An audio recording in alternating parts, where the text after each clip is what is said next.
Welcome back to Two Crows Podcast. I'm your host, Tyler Holmes, and we have a guest, Brie, on today. I keep forgetting that I put my non mirrored camera on. Brie on today, and she is here to talk to us about some of her skills and things that she can offer to all of you if you're ever interested. So, why don't you give us a little intro about what it is you do and where they can find you? Well, hi, I'm Brie James. I go by Ope It's a Witch or the Green Eyed Witch on TikTok, which you can find me on TikTok at Ope It's Witchy Wears.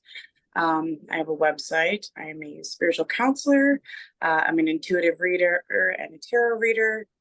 I also make a lot of spiritual items, and yeah. Exactly, they're all wonderful, and we'll put all of those handles and any websites in the description. So if you want to go down there, y'all, you can go find her. So how did you get into all of this? So I've always been kind of interested in the occult since my childhood and teen years, but never pursued anything like seriously. Just drawn to crystals and things like that. It wasn't up until a little over 3 years ago when I had met kind of a mutual friend. She is the sister of the person that my best friend was dating. And she had a reader group, and my friend was just trying to get a free reading from something that they were offering. And this woman she told me to, post your picture and just, do it with me for fun. And it ended up being this like 4 or 5 hour long conversation of me speaking to this woman, and her telling me things that there's no way of her knowing, even things I hadn't even disclosed with my best friend. Um, and after that, I had quite a lot of intense spiritual experiences and was kind of relaying those back to her. And she offered to more or less test me Mhm. intuitively. And it's kind of been say la vie since then. Oh, that's amazing. I have a lot of friends who have a lot of those empathic uh, feelings towards other people, and some of them channel it, some of them don't. And I feel like it's if you have a gift, you should grow it and use it to help others. That's really awesome. I've been doing card readings for a long time, but I've never charged or anything for them. And I only do them if I feel led to do. I'm like, I don't want to just read for anybody. That's fair. And it can be a little intimidating. Some people's energy is a little bit difficult than others, depending on either how well their energy is protected, how kind of strong their ego is more of like that crust that keeps us separated from the veil. Um, so I've had a few, I've yet to have a bad reading, thankfully, but I've had a few readings where it's like, what is going on here? And it takes just a little extra time to like weed through all of that energy. Hmm. I've had readings done for me, and I can very much tell when they're just trying to make money or if they actually care about what they're doing, which makes a Yes. huge difference. Have you run into other people in the industry with that? I have. Since I started my TikTok a while ago, I did lose a rather large account due to a lot of like false reporting and things like that, which had nothing to do with my reading content. When I had first made my account, it was just kind of me going through my like a way to push forward in my healing journey and share some of my experiences. And then when I wanted to start adding my reading to it, it just turned into this cluster mess of all kinds of stuff. So the engagement was weird. So I started getting a lot of weird reports on some of my more goofy TikToks, and that inevitably ended up having me lose my account. But in a way, it was a blessing because now I have two separate accounts. I have one where I just kind of goof troop around on, and then I have the one that is solely designated for my business. And ADHD completely. That's What? okay. Where were we going with this?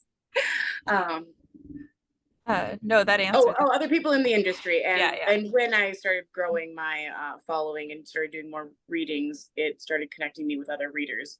I have one solid friend. She also reads as well, but she's been, kind of pulling back from that, just kind of dealing with things in her own life.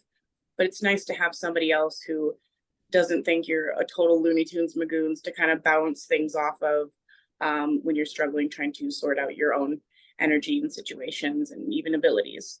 Definitely. I struggle with that, and I don't know if it's a mixture of like my empathy as well as like being autistic, but I struggle with knowing which feelings are mine or the people around me.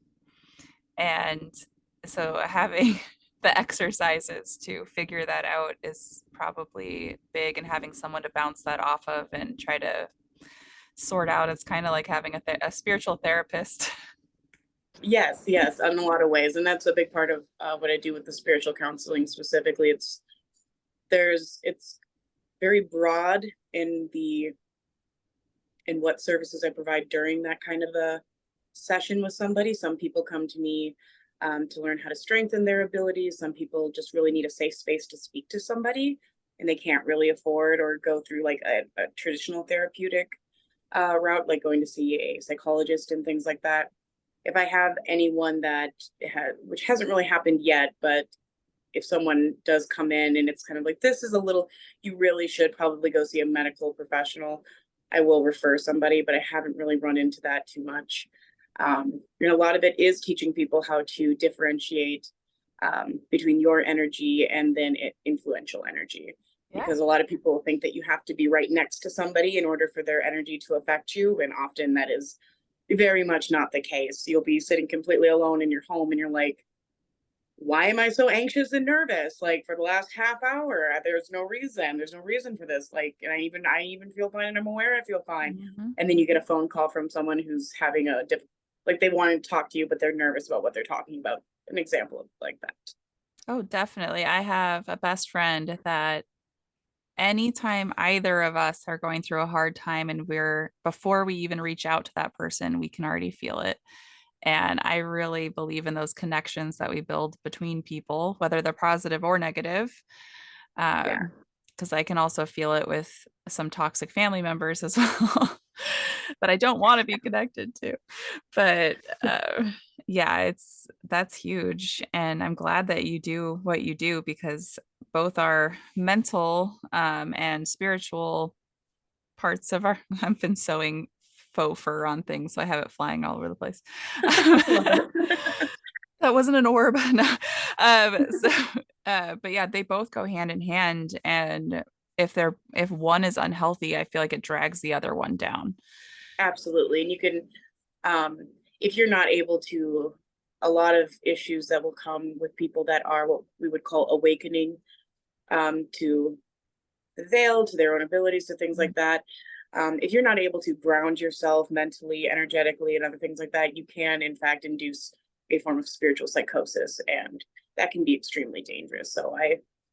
Another big part of why I try to provide my services for people that just feel like they're going crazy and kind of talk them down from the tree of like, well, let's see if we can't make this make sense in your 3D as well as in your 5D. Yeah. Do you do like one-time sessions, or do you bring on clients that you see like regularly, like a mental health therapist?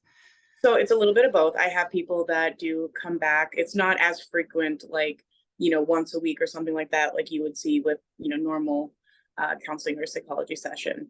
I did go to school for psychology, but once it started getting more into the clinical, it just was something I didn't want to really be a part of. And this was even before I went my spiritual counseling route.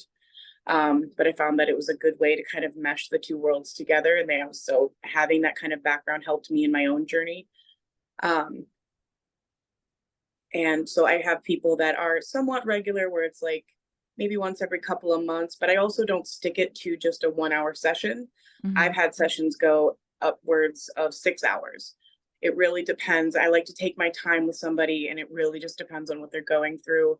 And that was a big part of what I had an issue with traditional psychology, is that they're very much like a lot of modern medicine. It's kind of more of the agenda to keep somebody sick or to keep somebody either, constantly needing medications or things like that. And I don't ever encourage them to go off of any kind of medication or anything like that.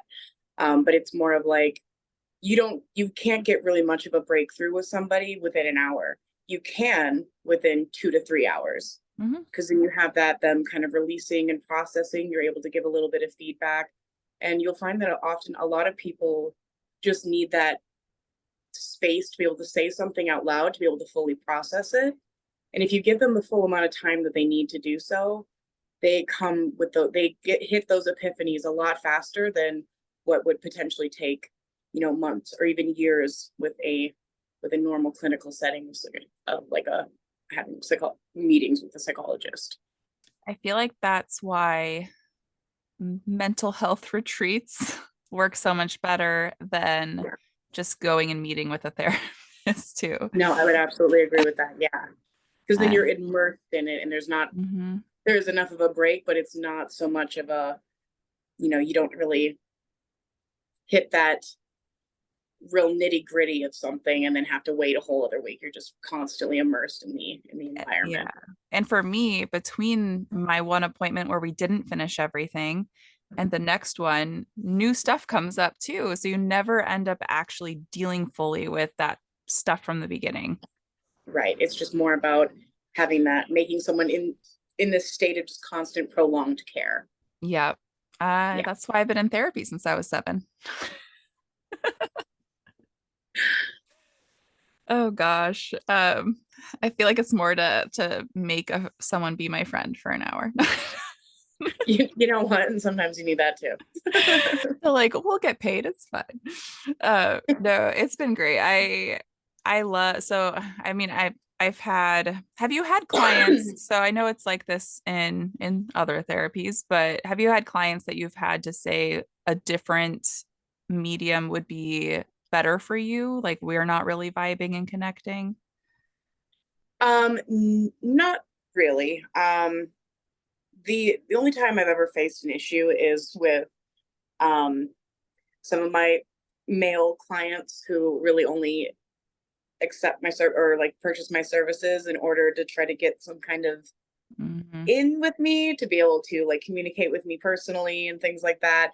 And that's where I've seen some of my issues, because a big part of what I do as well is um, trying to create emotional safe spaces for men and helping them with their emotional maturity, their spiritual growth.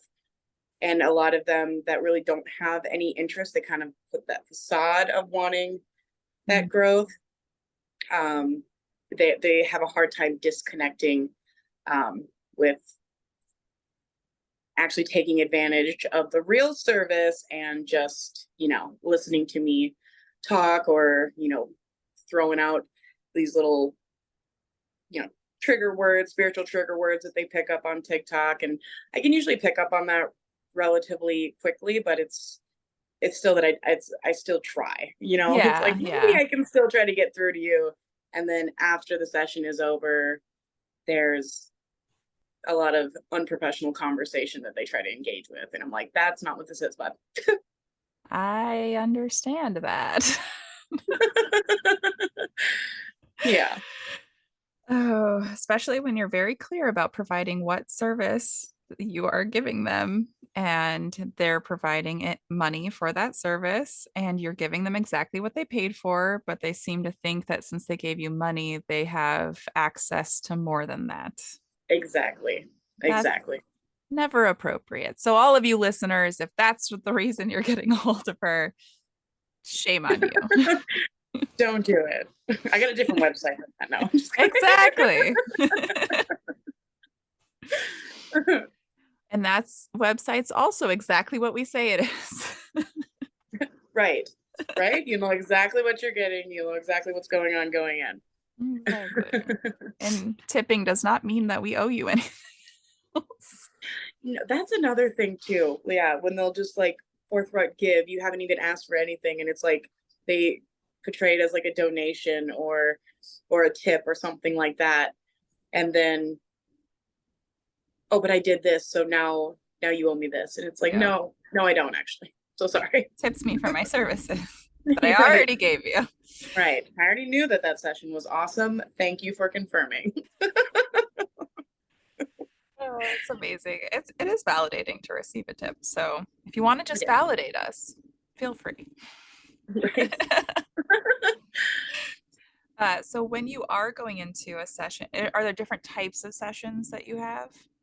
Yeah. So, kind of like I was touching on before, I have clients that, um, so I do like readings. So I offer different types of readings and let people choose between those. But as far as like the spiritual counseling sessions, I have people that are coming in and they're wanting to kind of learn how to do shadow work on TikTok, especially. This has been kind of booming with people wanting my services with that shadow book, the Yeah. shadow work journal. And although I think it's an amazing tool for it to help people become self-aware, it's like you are really just scratching the surface and it really doesn't explain kind of how you break that down. Yeah, that was So, my thought exactly with that. And it's more of a, it is a tool. It's a tool that you yeah, use with skills you already have. So if you don't have those skills and you receive a tool, you don't really know how to use it. correct. Correct. So it's more of just like this glorified little let's be sad about stuff journal, and it doesn't offer a lot for like replacing that or even processing what that actually triggers. Because some of what I've read in it, it's like it would put someone in a trigger state of yes, you're kind of in this regressive state of like going back to old memories and reliving old traumas, but it's not teaching them how to break down those events and break down kind of where they would affect them today. Um, and that's the biggest issue. So I've had more people coming in thinking that shadow work is one thing when shadow work isn't just, you know, thinking about all the bad stuff that happened and being like, oh, yeah, that's bad stuff that happened. It's about integrating your shadow so that you're taking these kind of more challenging situations that have happened through your life and how they have affected your personality and transmuting them into something that's going to be positive and benefit you going forward. And a great example of that is I like to use rage as an example of that. By societal standards, everyone wants to repress and push down rage because, oh, if you're mad about something or if you feel certain, like if you're feeling that kind of explosive anger, then oh, then you're out of check and you're the problem. When at the end of the day, rage could very much save your life. Depending on the situation, it's more about being able to harness and transmute, again, that word, that energy, and making it work for you and not letting it control you. That's huge. And Yeah. there really needs to be more openness about that because I feel like people either don't talk about their rage or anger Yeah. because we're taught as children that that's wrong. To Right. Don't be upset, don't do this. Yeah. to even feel it, we're wrong. Yeah. So people end up really going into their shells when they're feeling any sort of what we consider a negative emotion, whether it's Right. sadness, depression, anger, anxiety, and we end up isolating ourselves. Yeah, because And we start attaching that shame to it when it's nothing to be ashamed of. If someone's wronging you, you have a right. That's an appropriate emotional reaction to be upset about it. yeah, and if we never figure out how to channel it in a positive way or a way that is beneficial to us, then we'll never be able to actually deal with those emotions. No. Or they can end up coming out more negatively where you're repressing, repressing, repressing, and then all of a sudden there's this big explosion and you're overly upset about something that could have, been normally upset, but just now you're taking it out on loved ones, you're taking it out on coworkers and things like that, or even to the point of harming other people. Where if you're able to break down and process that as well as be able to express and feel those emotions in a healthy way, you find a lot of that kind of dissipates where you won't have these explosive outbursts that even you feel out of control of. Definitely. Yeah, that was something I grew up very ashamed of, is having any sort of negative feeling. And so I ended up just being really quiet. I was dealing with chronic medical conditions that I ended up never addressing until I was an adult because I felt so bad saying that I was always in pain, that I was always dizzy and nauseous, and I never felt good. Yeah. And it's just, and people act like we're just supposed to see the bright side of everything. No, we need to actually deal with what's causing those things. Yeah, no, no, and that some it often will come in to play, especially if you feel like you're responsible for regulating your parents' emotions as well, Oh my where you gosh, feel, yes. yeah, where you and when you feel like you can't, express when something is wrong with you because, oh, well, that makes me a burden, or that makes me too much, or they're going to react this certain way, and all I want is help, and that can be extremely detrimental, especially when growing up. Yeah, I'm Yeah, sorry to deal with that. even yeah, because even when dealing with normal, like adolescent things, it was a burden to my mother. Yeah, And I know that she watches my podcast, so I never say anything to like too big, but I'm honest and she knows I'm yeah, honest, and I've been very honest with her about how it felt growing up. And so I'm not ashamed of her watching any of this, but it was, I never knew which version of her I was going to get coming home. yeah. And so I didn't want to bring up any of the issues with me. There was a time I had pneumonia and she kept telling me I was faking being sick, and I was like, maybe I am. Like, I in my head like kept thinking maybe I am faking it and I'm making myself sick.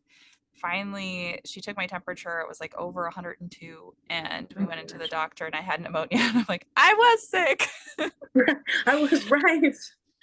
I had similar experiences, especially when it came, but in almost in an opposite way. My mother was a medical professional and is a nurse now, so I was afraid to bring up anything of feeling sick or anything like that because she more or less would try to play doctor at home, and some of that got very, very not okay and very scary. So um, it's a lot, and it's there's that understanding of unhealed people will hurt others, even if it's not intentional and things like that. But it still has quite a bit of an effect on us as we grow up and as we learn to parent our own children and things like Oh, that. yes. I like overly believe believe them when they say they're sick now. Right. to the Absolutely. to the point where they get away with staying home when they shouldn't. We do what we can. I know we often swing the other way with things. We'll either do exactly what our parents did and excuse it as what we grew up with, or we'll swing the other way and be like, I want to be nothing like them. So, No, I'm also struggling in that area of, not to get too deep or too, anything, but there was a lot of physical aspects of, kind of that if it's not listening, or if it doesn't work, you hit it to make it work. Where I'm currently dealing with other things, but as my daughter has been getting older, it's like I don't know if I can punish you. I don't know how. Like what is punishment that isn't scary? I don't know. So that's been my struggle of, how do I make sure that I'm establishing boundaries and, things like that, with my own kiddo, with mm, it not ever going to that place. yeah, having the mutual respect and having the, I don't know, it's hardest with my 14-year-old right now, but just having that mutual respect. There is none towards me right now, and it's really hard to have it towards them because it's Well, yeah. And teens are, I mean, let's be honest, even, regardless of our parents or otherwise, us personally as teen, we're awful. We suck. I mean, we're just trying to figure it out, but like we're not only dealing with like the monthly hormonal things that we go through, but just constant state of hormonal changes, plus everything that you deal with in high school, plus whatever home dynamic you're trying to sort through. It's a lot, and it can not all of it is, none of it really is our fault, but at that age, it's like I even knew, regardless of what was going on at home, that I was a bit of a nightmare because I was just trying to figure myself out, and there's really no like magic anything that's going to fix that. It's more of just like letting time go on and letting those hormones and other things kind of regulate out on their own. yeah, and having outside people you can talk to and realize that what you're going through is like you're valid in your feelings, that it'll be Yeah. okay, it will pass. Right. They Right. will they will become adults someday. Right? No, absolutely. I have a lot of clients that actually are currently dealing with not so much having issue with their teenage sons. It's more a lot of the teenage daughters. And it's like, just remember when we were that age, the hormones were wild and crazy, and it was just biology that was our worst enemy at that Oh my point. gosh, right? See, my girls are almost let's see, 11 and 12. So they're about to have birthdays. And then my boys are 14 and 16. And so I feel like they're all going through hormones at the same time because girls go through it earlier and boys go through it Oh my later. God. Yeah. Oh, so there's just so much. I'm like, I just keep a chocolate supply and Right. Oh, I love it. oh gosh, and anything. I like trying to get my 14-year-old to do any activity. I'm like, just pick anything. I don't care what it is. Dance, robotics, a sport. I don't care. Like, just pick Right. Just something. get some stimulation somewhere else other than social media and your peers. Yeah, and meet some good people. Right. That's another struggle of keeping them, it's hard to say because you don't want to say the wrong crowd, but not everyone's kids have the best intention. And when you can kind of Mhm. outwardly see that, you're like, can we just kind of avoid this particular person right now? Yeah. Luckily for Yeah. me now, he legally has to avoid them. So, Well, that's good. That's good. like, it's out of my hands, not even my fault. So, Well, then there's a double win there. I don't have to take the blame for oh. this, and also we have the outcome we needed. And individually, they're not bad kids. It's when they get Oh, together yeah, and they feed off each other's bad ideas, and no one is a yeah, voice of reason. yeah. They need to add one in that like is the boring one that they're like kind of sad they're there, but at the same time glad they're not getting in trouble. Right, right. You need that in every movie. There's always that one kid in the group. Where's that in real life? Where's Yeah. that one in real life? Yeah, none of them have glasses. We need to find one with glasses. There we go. And they've got a book glued to their hand, and it's some kind of social book. That's all you need to know. That's all Yeah. it Mhm. is. And they're constantly spouting out little philosophical things they learned from the books. I think honestly, I think I might have been that kid. Like thinking back on it, I was I was that when I kid. was older. Yeah, I was like, maybe let's not throw eggs at this person's house and go and do this instead. Yeah, I don't feel like jumping fences right now. I never did any of that stuff. Yeah, no. The worst I did was we had a dental office next to our house, and there was an elevator in there, and like it was public space, you can go in there. Yeah, But there was an elevator, and I we realized there were doors to the back as well as the front, but there were no buttons for the back. yeah, We were like, where does this go? So we went like all the way up and down. It never opened for any of the floors. And so each floor we like were opening it and seeing if there's anything there. And then yeah, there was one floor, we opened it and there's like this weird little office room with a TV and couches and like it was like a break room, but there was no door. oh, You could weird. yeah, you could only get there from the elevator. So we'd go and Probably hang one of those out in little there. key scenarios or something like that where you have Yeah. to get it by a key.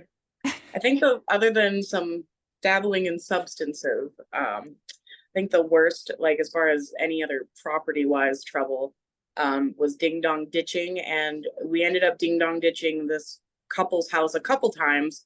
And finally, the guy had come out and he's like screaming in the street. He's like, "We just had twins.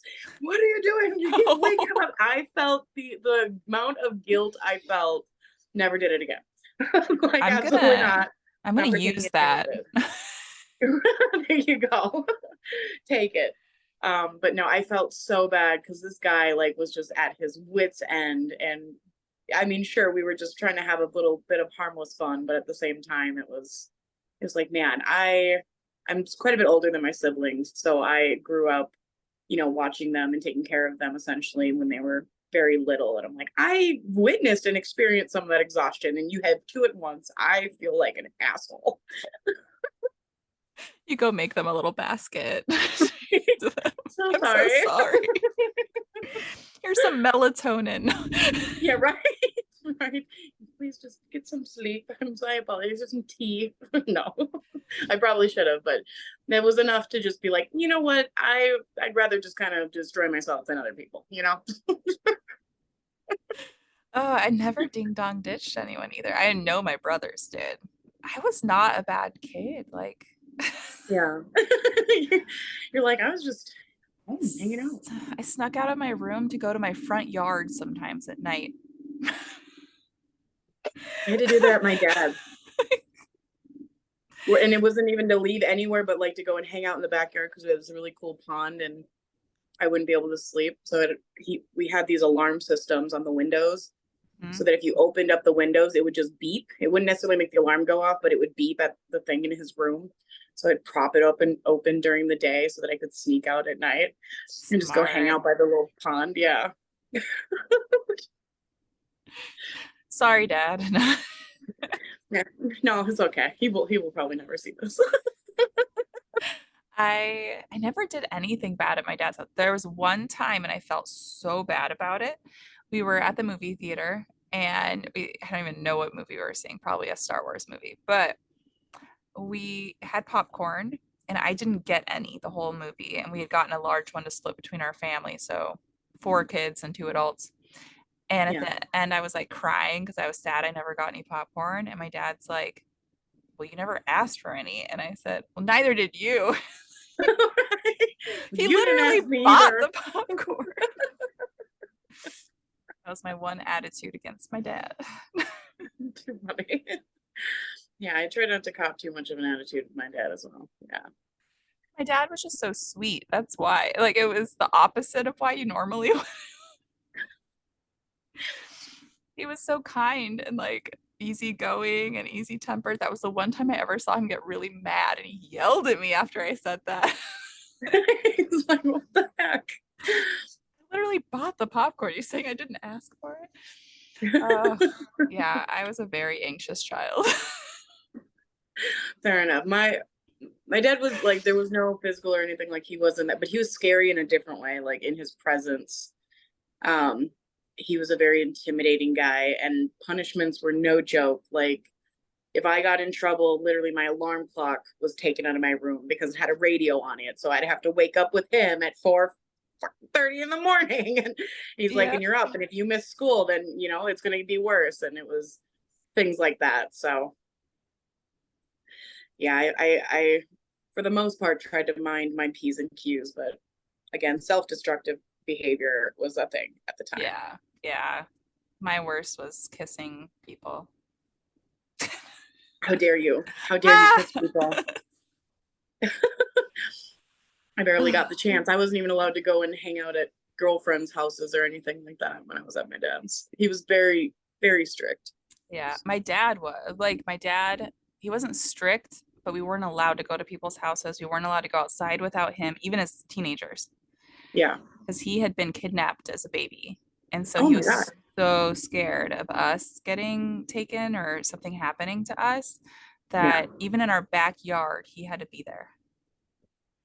And I feel like it led to my little and he knows this. He won't ever watch this either, but he knows this.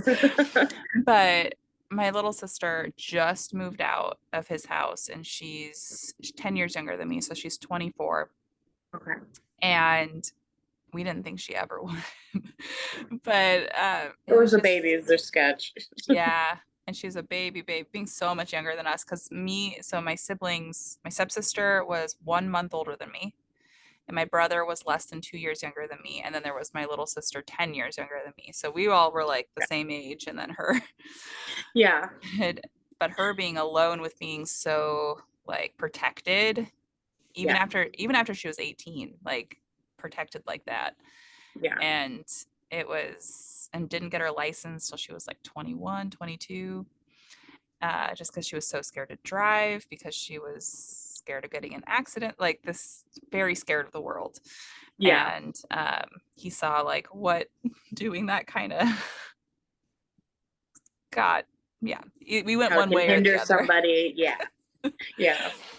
So, and I was very scared like her too. It took me going to, so it kind of took me going back to college when I was 24, about the same age as her.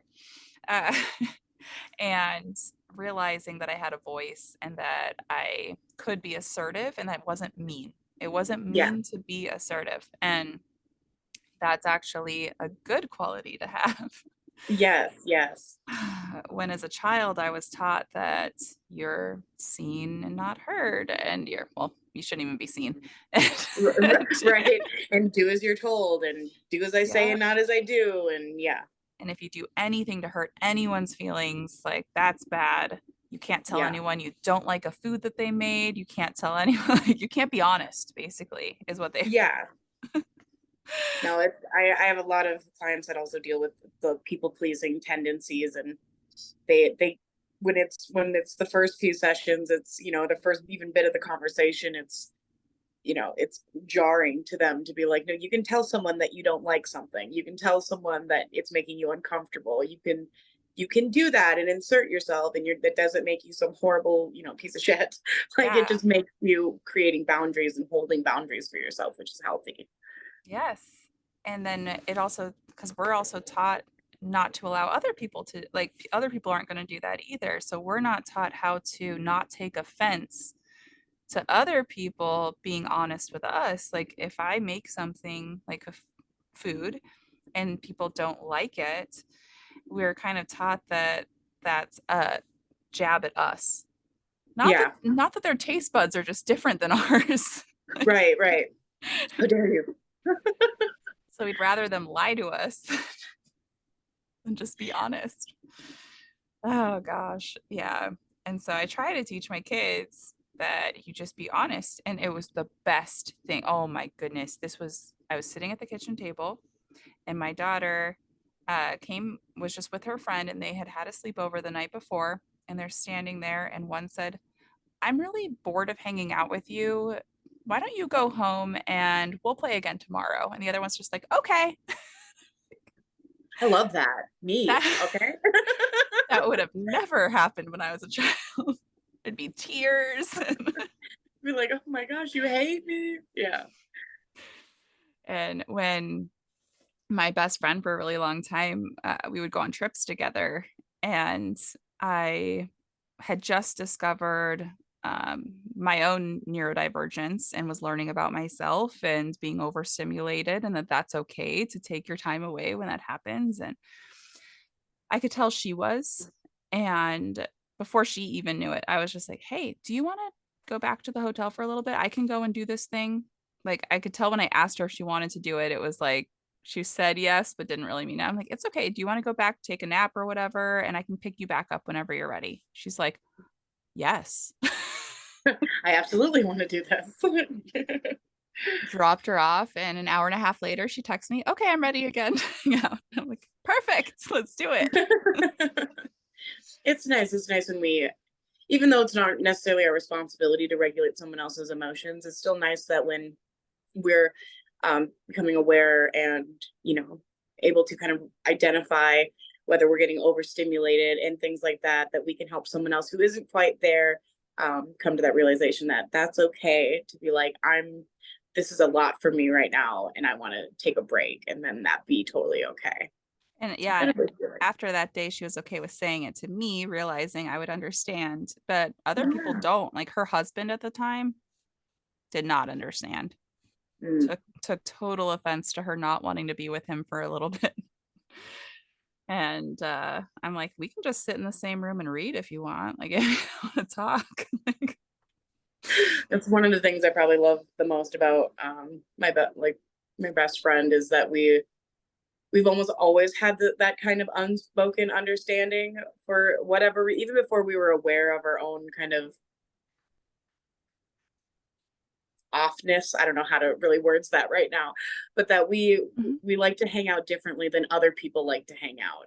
Like they always have to constantly engage with each other, whereas we would literally go over to each other's homes and just take a nap. We just go to Mhm. sleep. Like we weren't doing anything, or she'd be doing something with her art, and I'd be doing something with my little art, like that. What do they call it? Co-play or parallel play, Yeah. um, essentially. But it feels weird to say that as like when you're older, but it is what it is. And we're Uh, also very blunt with each other. So even if I go and hang out with her because she's got a new baby and things like that, and I go over and hang out with her, and I love her person. Um, but sometimes he can just be a little bit. He's not my person, and there's a reason for that. Where I'm like, okay, I gotta go. I want to leave now. I'm just like, okay, bye. Yeah. oh, that's the best. And I don't feel like people actually enjoy not having that. I just think that they don't understand how to do it. And because I feel like if people, like when I was watching The Invention of Lying, have you seen that movie? I have not. No. So in the beginning of the movie, everyone is brutally honest. Like everyone's just completely honest. There's no such thing as lying. It doesn't exist. Okay. And then a guy realizes he tells like a little lie and he's like, that happened and that wasn't truthful. Like, and so he starts lying and everyone believes him because everyone only Because tells there's the no such truth. thing as lying. Yeah. So he like became God and like started a cult, like all this stuff. But Oh my gosh. um, but like to me, it was really refreshing, the not lying part.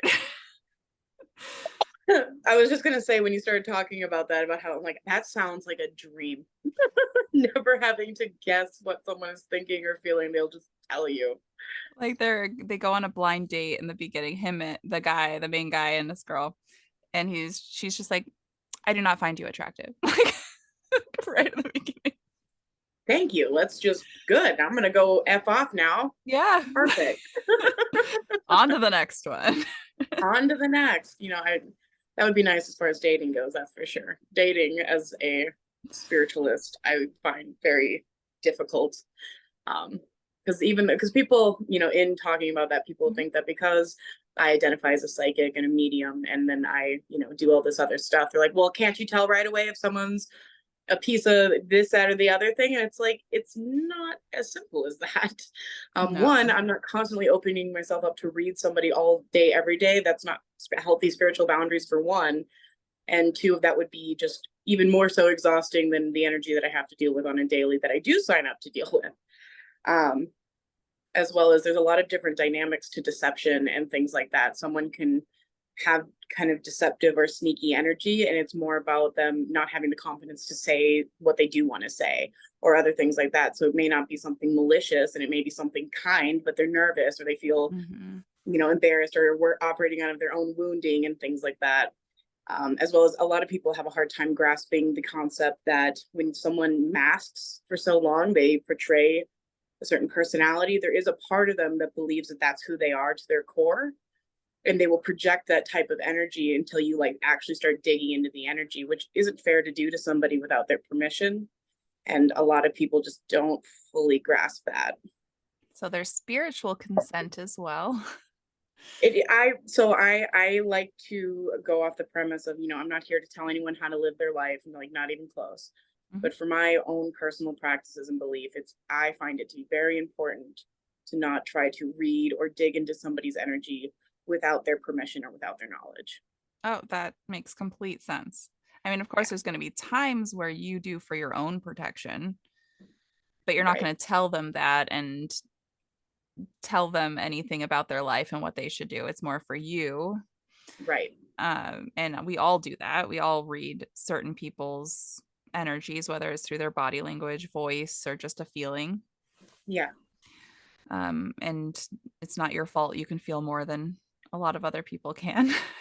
Yeah, no, those are more of the superficial energy. So like even though like so I offer things like I do like love readings and things like that for people, but even when I'm doing that and they're asking about this other person, I still go in with a premise of asking that person's guides to step forward to only relay energy and information to me that is important for this other person to know, and not something that would be an invasion of privacy. That's huge. Yeah, I didn't ever think about that when readings involve more than the person in front of you.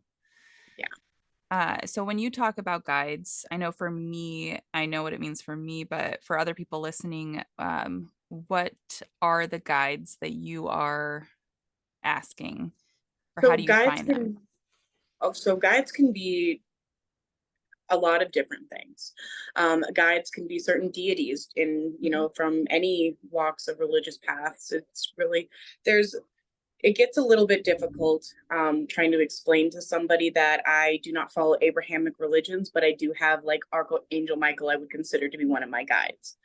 Um, or that I work with Hecate, or that I work with Loki sometimes. Like Mhm. it's hard for them to grasp that I don't have a boundary of having to work in one spirit, like one path with certain types of deities, because what people tend to believe that deities are is not quite what they actually are. They have far less rules than people like to put on them.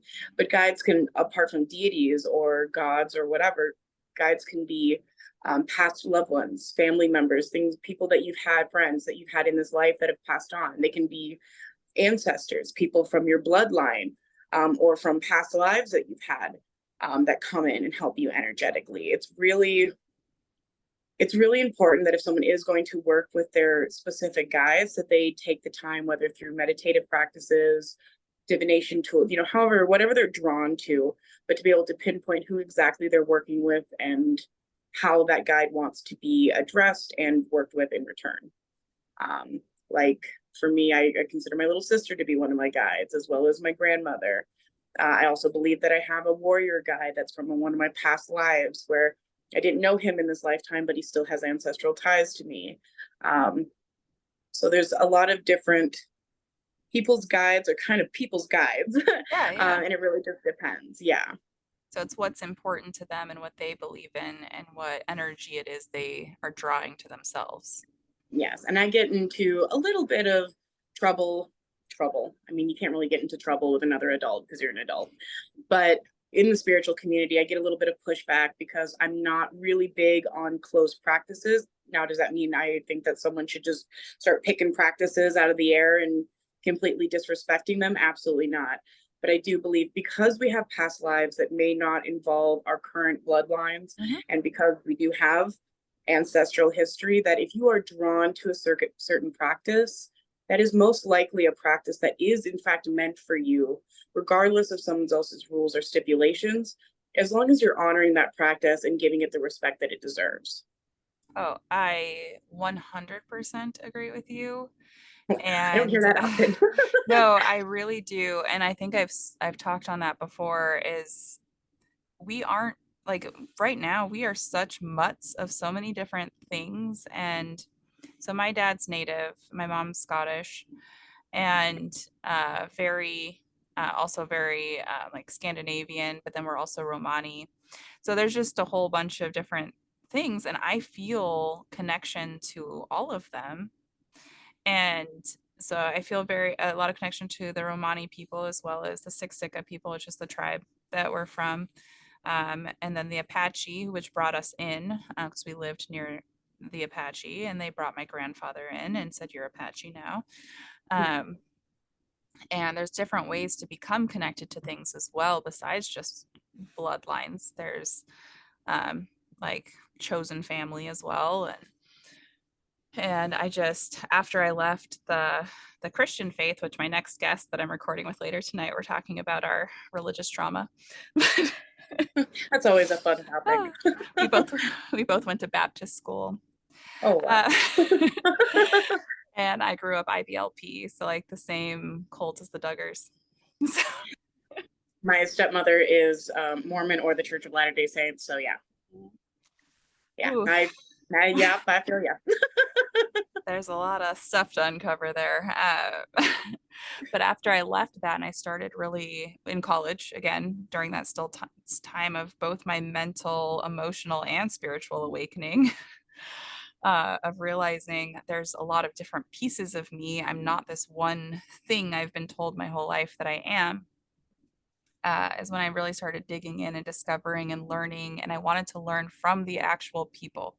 I didn't want to learn just from books written by white men. I wanted to learn from the people what was going on, like now, as well as what went on in the past and what the practices are that they are involved in, and see it for myself and be around it and see what felt right to me. And I would be really a good feel way to go like, about yes, I feel like people need to, like, we are taught, if you're growing up in like a Christian atmosphere of any denomination, any fundamentalist or non-fundamentalist, you're taught to not learn about them. it. Right. Yeah, you're taught like you're basically wrong if you want to learn, even though if you went to like seminary school, you're taught sort of about the other religions. Right. A very biased view of other religions for sure. It's the Um, Christian view of that religion. right.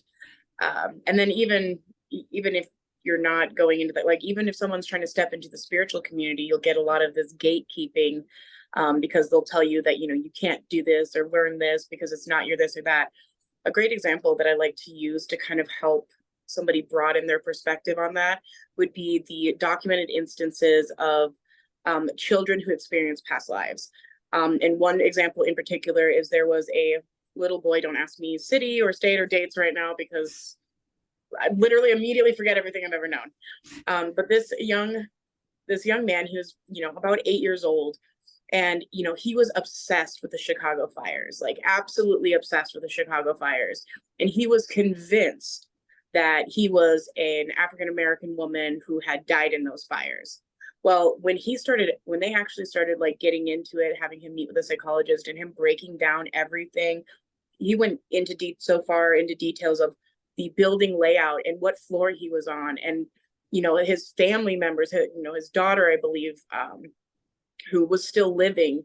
Um, and he was, in fact, like there's nothing that you could convince me otherwise that he was not this woman in a past life, but it's just this little, Caucasian boy in this like little family, like super, I think they were Catholic, like, and they had no ancestral ties like that, but he had still lived a past life as this African American woman and experienced all of that. Who says his bloodline, his spiritual bloodline, isn't just as tied to everything her bloodline was in life as it is in his lifetime now?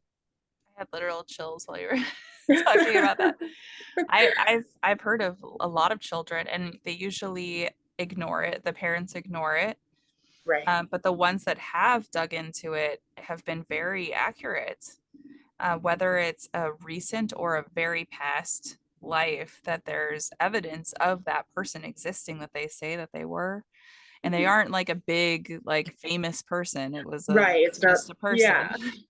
It's not like something they could have come across in school or anything like that. They're very Yeah. obscure relationships. I believe there's another example, um, of a little boy who had like the most uncanny recognition and was able to map out the entire like layouts of the Titanic and things like that as well. Like it's just fascinating, and it's like you can't tell me that just because not in this lifetime's bloodline that they don't have ties spiritually, Mhm. based on other past lives. I mean, they found in Um, our DNA recently that there is like almost memory within our DNA of our relatives before us. And so it's scientific. Like, Yeah, right. There's science, and I mean, I love that phrase that it's magic is science we don't understand yet. mhm, it's so Like true.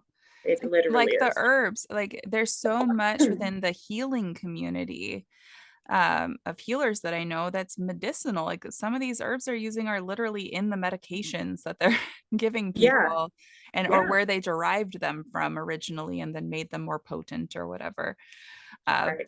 or decided to But the original has manufacture. way less side effects. Yeah, And again, yeah, it just goes yeah. back to that modern medicine, just constantly trying to keep people sick for a lot of it.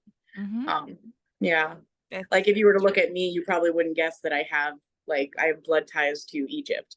Like you Mhm. would not know that, but thanks to ancestry.com and that 20, what is But it, 23 and me or whatever, mhm. we found that within our DNA. And it's like, well, where the hell did that come from? You would never guess that looking at me. However, throughout my life, I've always been kind of drawn, to the history of Egypt Mhm. and Egyptian gods and things like that. I have as well. It's so funny. When I was growing up, I had all these Egyptian books, and my mom almost was convinced that I had some sort of tie to Egypt. And I actually just put my raw DNA data into another place that digs in a little bit deeper. Yeah, And it is so before it just said Africa in general. But that one right. dug in deeper, and it's more in the region of where Egypt is, Yeah. as well as what were the other places? So, of course, America, we knew that, and Asia, which usually, if you have Native American, it'll also tie to Asia.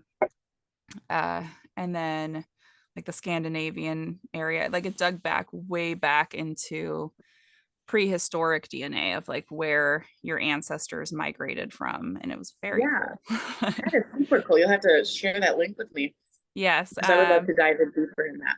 there are a lot of paywalls, I will, but you don't have to pay. So there's free stuff that you can get from the website, and you can pull the DNA, the raw data from 23andMe, and put it into their website. Okay. And then if you go into the emails every day, and I'll post this link for you guys too. If you go into your emails every day, it'll give you free stuff. So new free traits that you can see. So you don't really have to pay because you'll eventually get them all. So Okay, that's really cool though. I love yeah, that. I think it was called, let's see, I probably got an email today, unless it's just weekdays. Let's see. But oh, and I also found out that one of my grandparents cheated on the other one through doing that too. Oh my God. Now Uh, we're just getting into the dirt, the drama. it's called Genome Link, and Genome link. Okay. I'll post a link to it. But yeah, you just get your raw data, which you can just Google how to get it from 23andMe. You download it and then you put it into there. So it's That's pretty really cool. cool. I'll have to check that out. Yeah.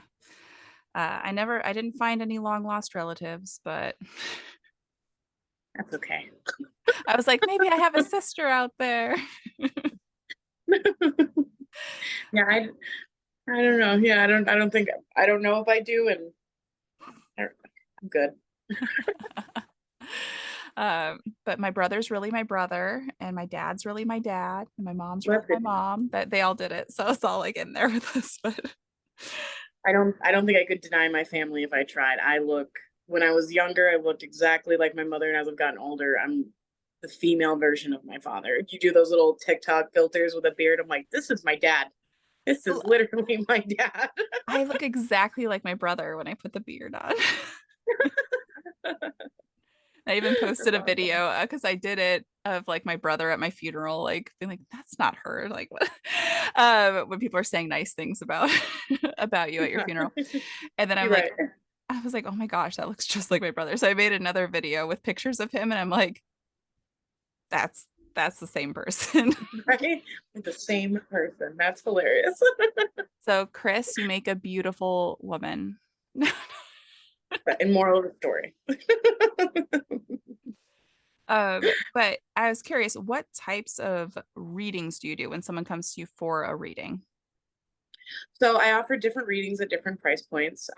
Because even though, and I've been told by a lot of other, readers that I'm not necessarily super close with, but that I just engage with relatively regularly, is that, you should charge more. You should charge more. I don't want that. I want to be Mhm. accessible for a lot of people. Because what's the point then if someone can't, access you when they really need help? Um, my most popular readings would be the general or the general extended. And you can go to my website and that breaks down the price and the time frames. All of the time limits are the minimum, but I don't really put a limit on myself. I want to get you your message regardless of how long it's really going to take me. So I will also offer general extended readings, and that's pretty open. A lot of times it's just about someone wondering, how they can better spiritually process something, or if their guides are trying to like, they're just seeing a bunch of angel numbers and things like that, and they're like, I don't know how to make sense of this. It's like, okay, well, let's see what they're actually trying to tell you and the information they're trying to give you and things like that. I do quite a few relationship readings, but those are two energy readings. A lot of people use them for like love interests or getting some insights on their current relationships and things like that. But they're also designed for like if you're having a difficult time maybe relating to your mother or your sibling or even coworkers. So I kind of have them, they're labeled as relationships, but within it, it does specify that this is not just for love, it's for just two-party energy type of readings. And then I also offer shadow work readings. Those I really go into more of, breaking down shadow work. Sometimes they start with a reading and then kind of finish out more or less with a bit of spiritual counseling, so that I'm not just like Here you go. leaving this person. Yeah, like here's all this, trauma that you're going to have to relive and then just let them go and unravel on their own. I want to make sure that they're in a good headspace and they understand the message and kind of how to work through it, before I like fully let them go. I have been considering offering more of like Akashic records. So this would be like delving into like their past lives, past like their the abilities that they would have, the like, strongest abilities that would be present, depending on how many lives they've lived with these abilities. Just that deep, deep information of the mysteries of the universe. But for right now, I'm just kind of leaving that alone because it does come up sometimes within the shadow work readings, just depending. And then I offer my spiritual counseling. I'm wanting to put back on my site dream interpretations, but those are, I mean, if I'm being honest, they're just kind of more fun for me. They do end up kind of, being accurate when I have done them in the past, but I'm really just fascinated about hearing people's dreams. It's more of like something for me, if I'm being totally honest. Like, I just want to hear your dreams. I want to give you a message with them, but I want to just hear your dreams. Some of them are crazy. Um, it's I just amazing how the human mind works. I talked about one of mine on here. I don't know if it's come out yet, so forgive me, you all, because you've already heard this by now. But I've had this reoccurring dream since I was 5, and I Okay. still have it. Oh, it did come out. It was on the tentacle tree episode. So it is crazy. It's weird. So my parents just got divorced when I started, or separated when I started having this dream. Yeah. And I have this dream that a T-Rex comes up to my window, and we were in a condo and my bedroom's on the second floor, and he like telepathically tells me he wants me to climb on his back. So I go out my window, I climb onto the T-Rex's back. He eats my family. And then we go like down, we're walking down the street to Taco Bell, and he's like eating all the people along the way, and we get to Taco Bell and we have Taco Bell, and that's the end of my dream. And I have it all the I love time. that. I love that. Can I borrow your dinosaur? No. Yes. um, that's so I've never had a super reoccurring dream like that myself. I actually don't dream very much. And even when I had gone through my initial awakening, I was having extremely vivid dreams, but it was becoming a lot. And I more or less kind of made this agreement with spirit. I was like, I'll take daytime visions over, like, just let me friggin' sleep. I just want to sleep so that It's when I my wake up, I break. feel rested. Right? This is my one time where you guys can leave me the hell alone. But my friend Rachel has this reoccurring dream constantly, of plane crashes. She's never on the plane. It's never crashing into anything that she's in. But literally, since we were teenagers, she has constantly told me about these plane crash dreams. And I have my own theories about it, just, that I've tried to relay it to her, but she's not very receptive to those. So it's like, whatever, I just let her talk about them. But she's always witnessing a plane crash in the distance, but she's always in a different location. And it's like, what is that about? Like, why do you keep having these? Has she looked into if plane crashes have been in those locations? I don't think she has. No, she doesn't really. And then I also don't follow up. Maybe I Yeah. should start following up every time Just she tells research. me those. Yeah, just I wonder. But no, it's always plane crashes. Um, and she's always like in a different mood in her dream about them. Like sometimes she's just like indifferent, like, oh wow, that's something that happened. And then other times she's like really panicked. Like it's fascinating, is what it is. That they're different but the same. So that's also interesting because mine's always Yeah. exactly the same. I'm still 5 years old every time it happens. But I've learned how to lucid dream. And so now when it Okay. happens, like I feel like I'm more there and I'm like, yeah, we're riding on this dinosaur now. Right. Can we go somewhere else to eat? I We've love had Taco Taco Bell Bell. 3 times this week. We go to Del Taco now. We had a Del Taco. There you go. You got to get the potatoes. Oh, I miss Del Taco so bad. Right? They don't they don't have it here. They don't. They don't have it up here. Yeah, and when I That's was the truth. living in Colorado, they have it there, and so I ate there like every week while I was living there. Okay. Yeah, when I was in Arizona, they have Del Tacos everywhere. So Yeah. good. The red sauce is just I Right? can't. Ugh. Up here. Just a So hard segue into Del Taco. yeah, and we have listeners in Arizona, New Mexico, and California, and Colorado, and so all of you enjoy your Del Taco. Right? Rub it in our faces. Post a picture, tag me in it. Right?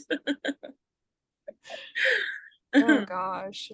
Yeah, I was dealing with gastroparesis and my safe food has been Taco Bell.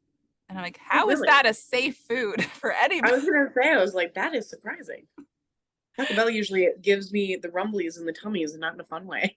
Yeah, everyone says that, but Lee, my co-host, and I, both of us, it's a safe food. We both have gastroparesis, we both have EDS, and we both Oh, have MCAS. And I'm like, I wonder if it's just something like they don't have a lot of like allergens in the food. Like, I don't know. ooh. You know, that could be a thing for sure. Yeah. It's very basic. And they're like dehydrated beans and that they just put water in. So there's not like any preservatives in the beans.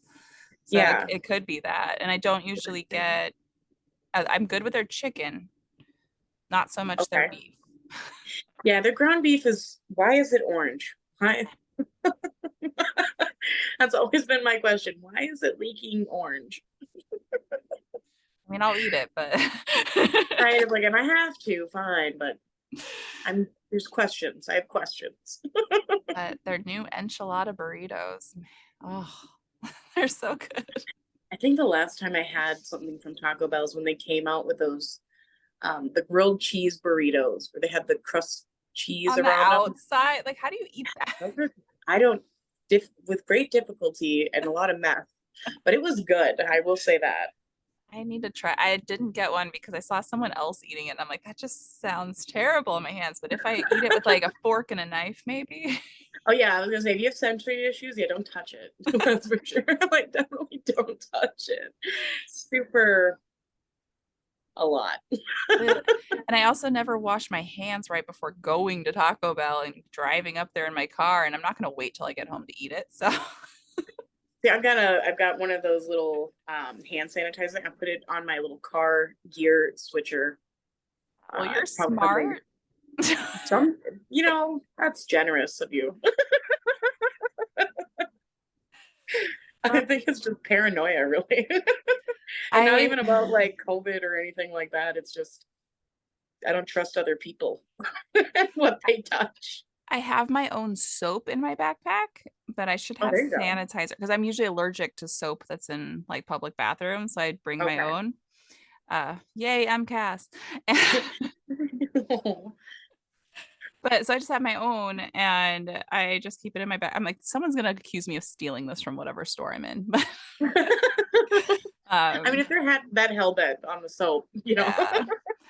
But yeah, I have to have like no perfumes in the soap, which usually theirs does have perfumes. And I'm like, so many people are allergic to it. So why do you have that? yeah, I couldn't tell you. But I would recommend that probably I think it's Germex and because it's child safe. So like they Oh don't yeah, usually use a lot of fragrances and it's not like really hard and heavy into the alcohol. less So drying. Yeah. yeah, less drying and it's enough to, make sure you're not eating someone's false sweat. I don't know. That's my that's where my brain goes. Like someone has scratched their junk and it's touched something I'm touching. Oh, definitely. Every day. Yeah, every day. Oh, that's so funny. Uh, is there so I didn't ask you what your favorite dinosaur is though. Oh man, that is a question. Hmm. I Maybe have like a Stegosaurus. good one. And I What think I think that's honestly because it's my tiny human mhm, is in love with dinosaurs. mm, And she knows the names. But that's the one she constantly like she's Stegosaurus like immediately. So that's the one I've memorized. that's Um, awesome. so I would say that one. Perfect. There's no wrong answer unless you say something that's not not a dinosaur, because there's some that I would still consider dinosaurs, but paleontologists are like, no, that's a blah blah blah, not a dinosaur. Yeah, a Uh, chicken. Our Perfect. I'll modern take day it. dinosaur.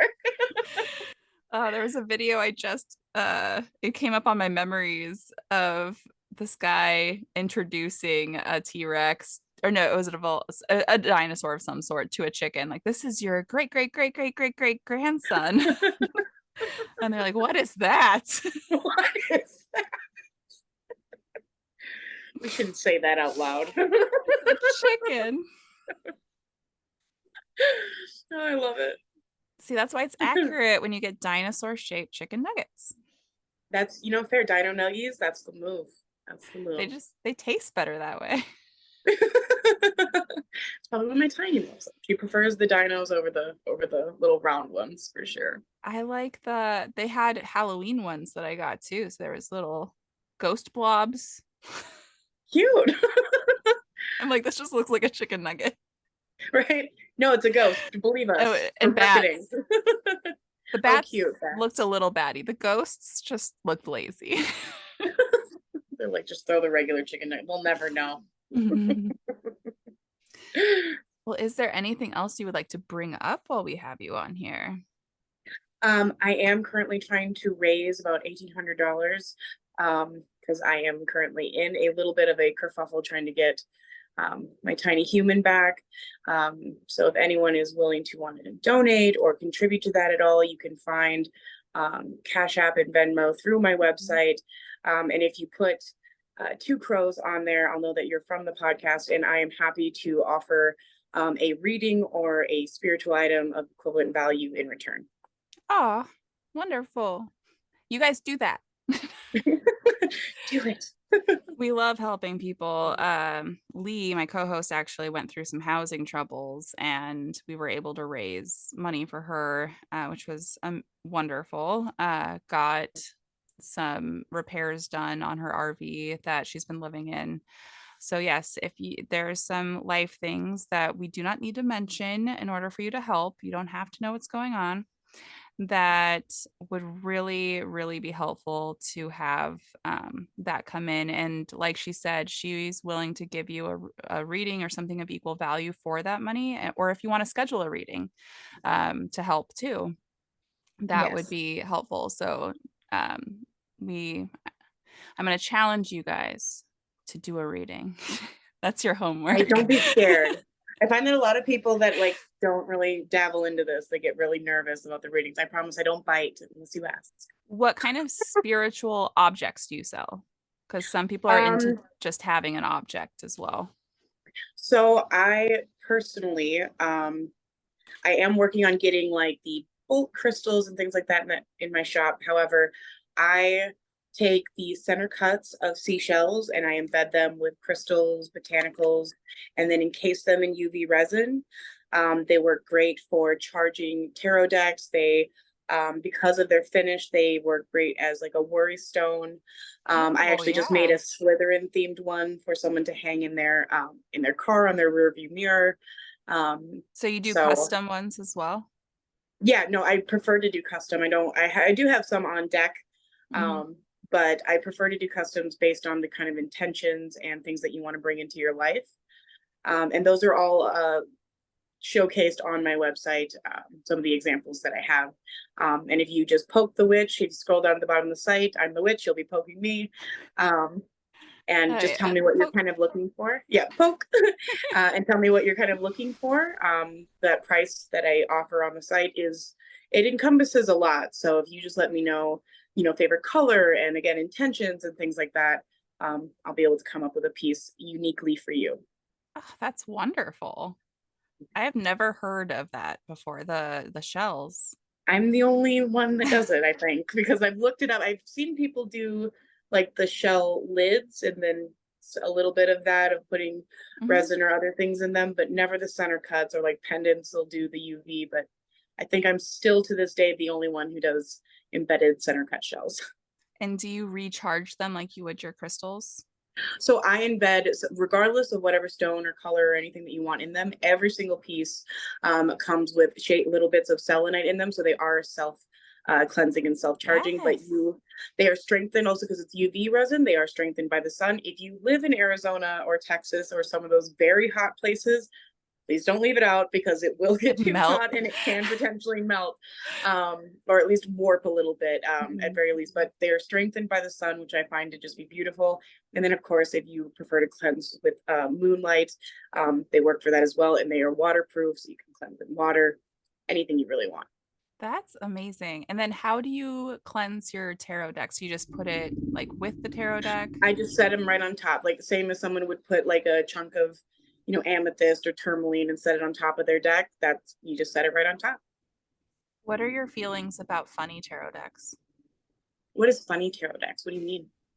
So I have a cat tarot deck, a zombie one, and a Disney villains one.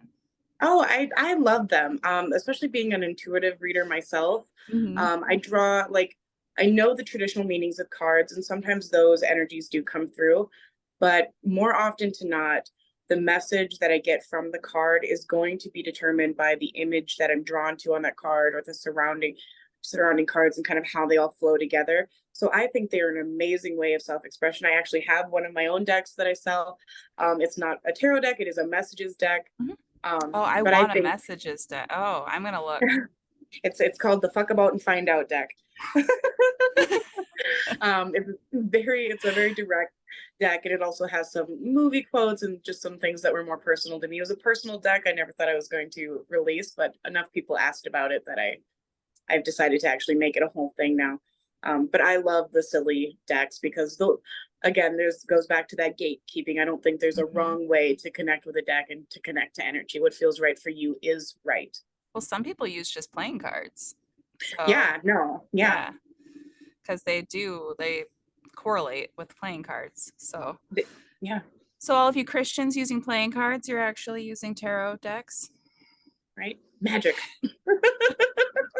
I mean, you guys celebrate frickin' Yule, so we're not even going to talk about that. right? You, Santa is Odin, by the way, Yeah, we don't in talk case you about didn't that. know. Oh, Easter Bunny? What? Right? That's a whole different. It's a little X-rated. Mhm. Yeah, yeah. He's hiding eggs somewhere else. You just don't. I Right? love Shifty it. eyes. I love it so much. And they tried to take Halloween too, but then we didn't let them and they got sad. So now they hate Oh us. yeah, what was that? It was the Jesus Ween or whatever they were doing. And Jesus Ween.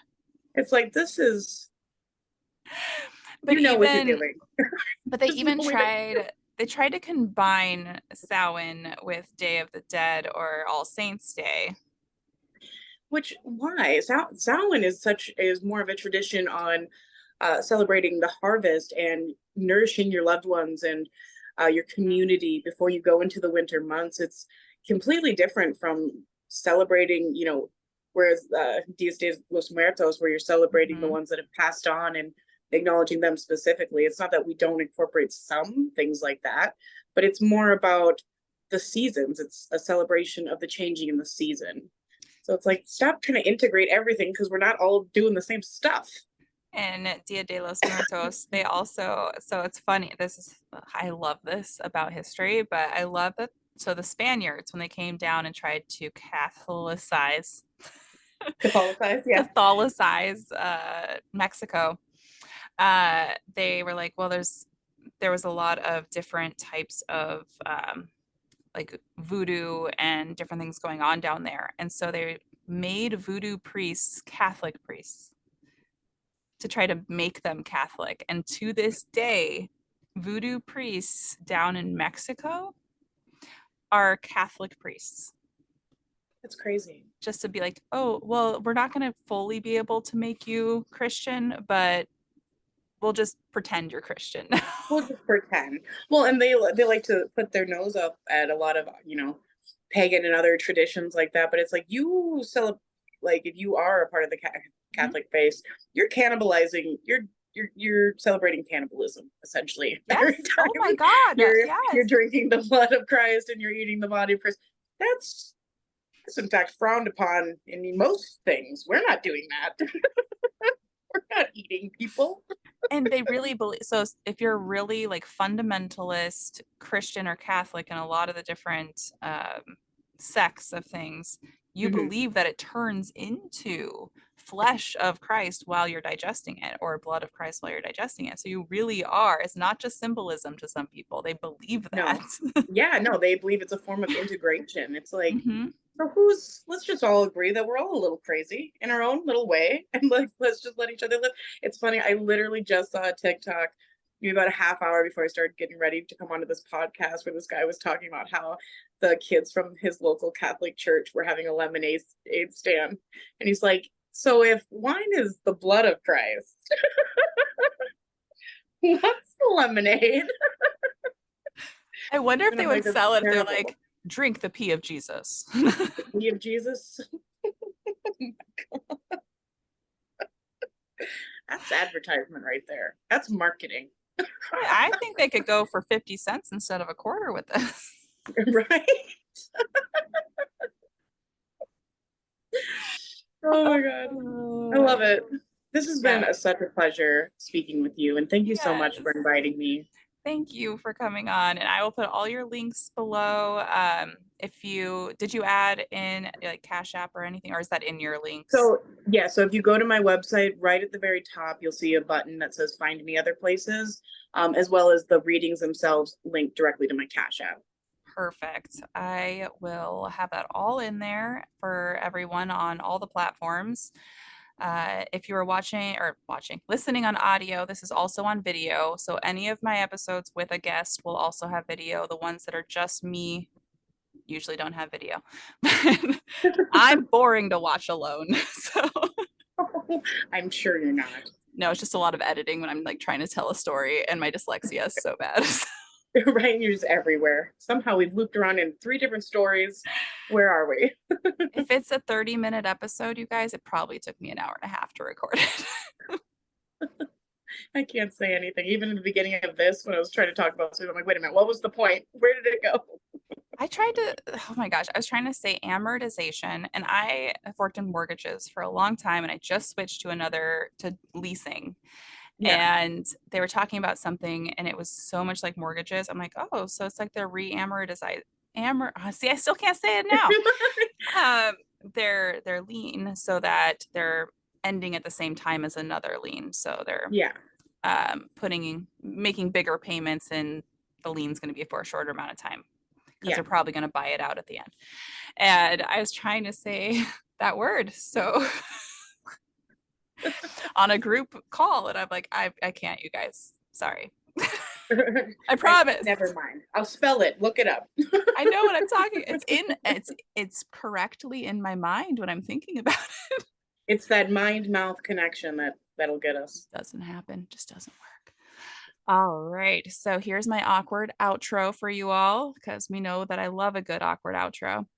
I will post all the links below. Please help Brie out. I promise you, you don't know what it's about, but she could really use the funding. And again, you will get something for helping. She's not just asking for charity, but if you do just want to give some money, that is perfectly acceptable as well. You can tip her for being on the podcast. There you go. And, we adore you. I will have my Patreon below as well, and the email if you think that you would make a good guest or you know somebody who would be a good guest on the show, whether it's this one or Frightening Frowen. And we look forward to seeing you next time on Dragon Ball Z. Just kidding, Crow out.